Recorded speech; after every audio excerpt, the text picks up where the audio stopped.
chegou a hora da nossa reportagem especial.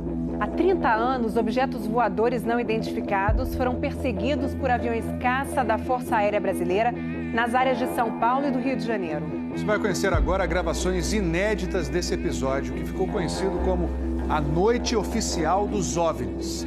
Foi assim que o Fantástico deu a notícia.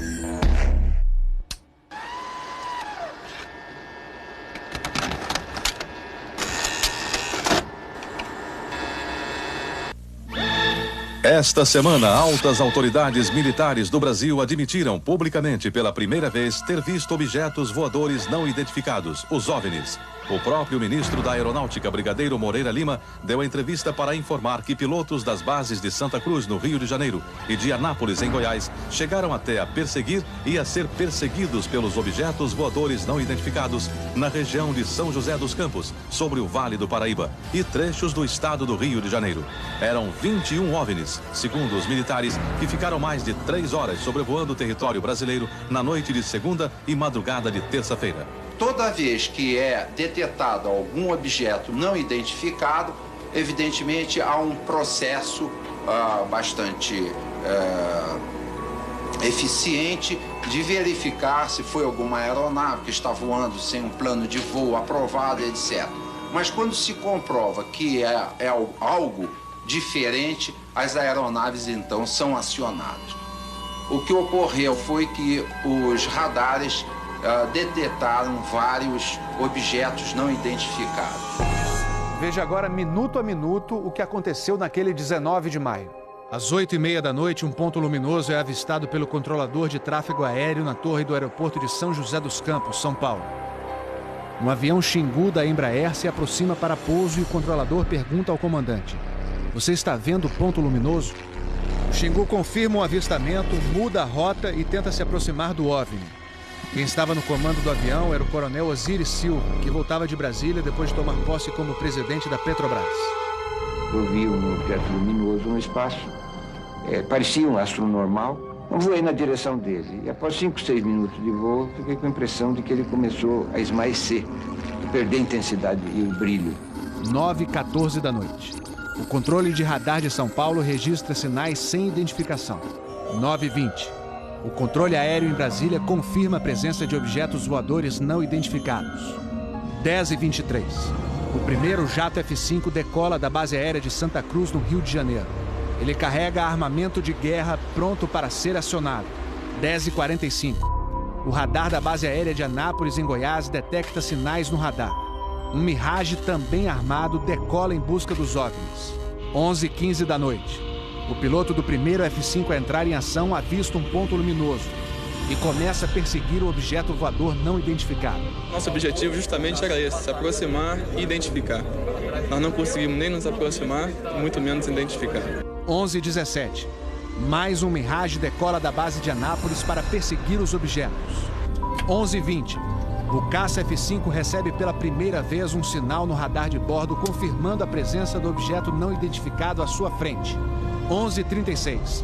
O terceiro Mirage sai da base de Anápolis, mas não consegue contato visual com os OVNIs. Naquela noite, 5 jatos da Força Aérea foram acionados e retornaram sem conseguir se aproximar dos objetos. Os radares do Sindacta em Brasília registraram um total de 21 sinais desconhecidos no céu do Brasil. O grande personagem dessa história foi o controlador de voo que estava na torre de São José dos Campos. O sargento Sérgio Mota da Silva, que aparece nessa foto tirada na torre de São José poucos dias depois do incidente, foi quem deu o primeiro alerta sobre OVNIs. 30 anos depois, Sérgio, que hoje é controlador de voo civil, deu a primeira entrevista para uma TV. Ele preferiu não mostrar o rosto. Tem alguma coisa aqui no setor noreste de São José? Um farolzinho por lá? Eu estou olhando bem, o bicho está parado. Só que tem desce, vai para a esquerda e para a direita. Está paradinho lá. Estou olhando, não é estrela não. É um farol. A olho nu parecia um avião. Quando coloquei no binóculo para observar, é que eu vi que ele era extremamente cintilante, multicolorido. Tinha vermelho, azul, branco, lilás, um monte de cores, com uma certa predominância do laranja, mas ele era muito bonito. O controlador pediu ao avião Xingu para tentar avistar o objeto. Eu expliquei a ele onde estava o objeto, pedi a ele que se ele tivesse avistamento, ele me informasse. Permanece com ele à vista? Assim, nós temos a fonte à vista. Esse bem visível, poderia descrevê-lo? É uma estrela grande. Estrela grande e bem vermelha. Entendido, grande e bem vermelha. Controle de São Paulo será alertado. O controlador em São José dos Campos avisa ao controle São Paulo que o Xingu está perseguindo o OVNI. Positivo. Ele está perseguindo o troço. Está perseguindo o troço? Está indo atrás. Sério, está indo. Controle. Está vendo? Próximo de São Paulo, já da região do radar, esse objeto simplesmente desapareceu do radar. O Xingu também perdeu contato visual com ele. O avião Xingu abandonou a perseguição e pousou em São José dos Campos. Pouco depois, o controlador da Torre de São José alertou o controle São Paulo. Outros OVNIs estavam aparecendo no céu. Estou vendo 3 agora. São 3 luzes. Mas parecem estrelas. Mas o radar não pega estrelas. O que é isso? Você observa alguma mudança de cor, alguma coisa? Hoje inteiro. Vai mostrando, né? Rapaz, eu não sei. Pra mim, olha, aqui tá parecendo uma estrela. Mas só que muda de cor bonito, rapaz. Tá vermelho, amarelo, branco. Tá dando um monte de coisa. Pô, tão barato isso aqui. Deve ter uns cacos por aqui já pelas contas que eu tô fazendo aqui. Ainda bem que vocês estão vendo também. Senão eu ia pensar que eu tô ficando doido. Porra, rapaz. Tô arrepiado, meu irmão. Só 2 pontos brancos afastados mais baixos. Estão entrando no alinhamento da pista. Além da cidade. Tem 2 altos aqui no alinhamento da pista e tem mais uns 2 ou 3 embaixo, do outro baixo agora. Continuam se movimentando. Coisa linda, meu irmão. Pô, tá ficando bom esse negócio, viu? Tá ficando bom. O controlador Sérgio Mota da Silva faz uma revelação surpreendente. Ele tentou fazer contato com os OVNIs usando as luzes de balizamento da pista de pouso. Se eu aumentava o brilho do balizamento das luzes do balizamento, aliás, eles se afastavam. E se eu diminuía a intensidade das luzes do balizamento, eles se aproximavam. Pareciam responder de modo inteligente aos sinais que eu fazia com as luzes da pista de pouso e decolagem. O controlador Sérgio fala com o controle aéreo em Brasília. Fala, Brasília. Brasília? Boa noite, bem-vindo ao Festival dos Discos Voadores. É uma loucura isso aqui, cara. Pô, os que eu pude ver mudavam de cor o tempo todo. Vermelho, amarelo, azul, lilás, aquele festival de cores. As ocorrências terminaram já perto do nascer do dia, lá pelas 4 e pouco, 5 horas da manhã. Os últimos objetos foram vistos. Como é que tá a situação aí? Pô, rapaz, isso aqui foi um festival. E agora, como é que tá? Agora eu não cheguei a ver mais não. Você não informa nada, não? Positivo. Mas você não viu nada, não está nada. Positivo. O Fantástico também teve acesso às gravações das conversas entre os pilotos e a defesa aérea. Um desses pilotos era o capitão Armindo de Souza Viriato. Veja agora como foi que ele perseguiu um OVNI com armamento pronto para ser usado. Eu tenho contato. Convite? Estou em contato. Prossiga nesse contato, caçador. 7. Caçador passando a Rojão. 7. Caçador passando a Rojão. No código dos pilotos, isso quer dizer que o caçador, o avião caça, entrou na situação Rojão. O míssil está pronto para disparar. Prossiga nesse contato. Bom, tem Judite agora. 7.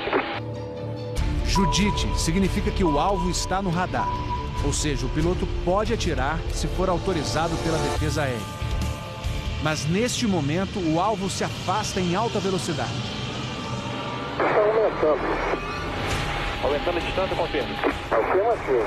A distância está aumentando de novo aqui. 7. Passando rápido. Comportamento muito estranho, ok?